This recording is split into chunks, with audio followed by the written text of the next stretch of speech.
Cordell Tinch is the fastest American hurdler in 2023. And you probably have no idea who he is, because he is an NCAA Division II athlete. He ran 1296 wind legal to earn that title, and he finished second at the USA Championships in the 110 hurdles, which is, I guess, a disappointment, because he dominated his way through the heats and the semifinals. And the only reason he lost the final is because he was unable to match those performances in the race. But Cordell Tinch running this fast at Pittsburg State in Kansas, not the one in Pennsylvania, is something that nobody expected. In fact, I can't even remember the last time that an active NCAA athlete, not from Division I, qualified for a USA team for a World Championship event. But the only reason we didn't expect it is because we weren't paying attention. Cordell Tinch is one of the most talented track and field athletes that nobody was checking for. And the only comparison to him that actually makes sense is the reigning world champion, Grant Holloway. And this is why. If it feels like Cordell Tinch came from out of nowhere, there's a reason for that. It's because, technically, he did.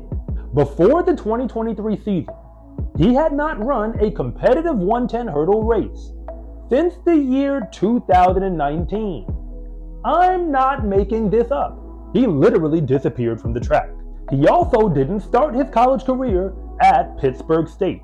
Once again, it's in Kansas and it doesn't even have an H on the end, which makes sense, because an athlete as talented as he is belongs in Division I at the highest levels. That is where he used to be before he dropped off the map. Competing out of the state of Wisconsin, he was ranked in the top 2 in the 110 hurdles, the long jump, and the high jump. And the only reason why he wasn't ranked top 2 in the triple jump as a senior is because he was number 1 in that event as a junior. And I guess he just got bored with it his senior year. The only athlete in recent memory who dominated the hurdles, the high jump, and the horizontal jumps at the high school level was Grant Holloway, who did the exact same thing in the state of Virginia. And after all that, Cordell chose to go to college at Kansas in the Big 12. And the moment that he got there, he made it clear that he belonged in Division I. He didn't just pick up where he left off in high school. He won the 110 hurdles at the Big 12 Conference Championship with a PR that was nearly a half second faster than anything he had done at the high school level, which is a very big deal since the hurdles actually get higher at the college level. He was an NCAA regional qualifier in the 110 hurdles, the long jump, and the high jump, but he qualified for the NCAAs in the 110s as one of the favorites to make the final. Remember, this is still just his freshman year, but he never actually ran at the NCAA championships, perhaps due to injury. And that was the last we've seen of Cordell on the track until now. That said, Grant Holloway might be the world champion at this moment, but when he came to college, he looked a whole lot like Cordell Tinch. He did a little bit of everything in high school, but was really good at all of it. But the Florida Gators quickly figured out he would be most valuable if they focused on making him the best collegiate hurdler in the nation. He got way faster as a freshman than he ever did in high school, and he actually won the NCAA championships, indoors and outdoors, in the high hurdles. And the rest is history, because all the other events that he does, by now, we've forgotten about him.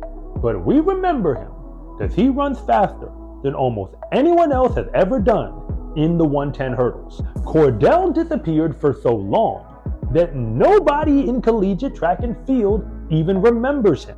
And when he came back at Pittsburg State, the one in NCAA Division II, we really weren't paying attention. But he dominated Division II, so much so that he basically could have done the exact same thing in Division 1 with the same performances. He won the D2 Outdoor National Meet in the long jump, the high jump, and of course the 110 hurdles. But those performances would have won the 110 hurdles at the D1 meet. Anyway, he would have gotten second in the long jump and fourth in the high jump. That is the same man who recorded America's fastest hurdle time just 2 weeks before the USA Championship meet. So it should no longer be a surprise that with Grant Holloway not in the race, Cordell Tinch was now the man to beat. Daniel Roberts did beat him, barely. But to clarify, he didn't run faster than him this season. He didn't even run faster than him that weekend. And that is alright, because this sport isn't about how fast you start, but rather how well you can finish. Cordell Tinch may not be a D1 athlete anymore. In fact, he may not even have a shoe sponsorship, at least not yet. But one thing is for certain, Cordell Tinch is not America's next great 110 hurdler. He is one of America's greatest 110 hurdlers right now.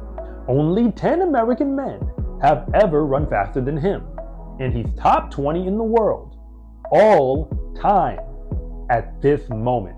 He did all that from NCAA Division 2, because why shouldn't he?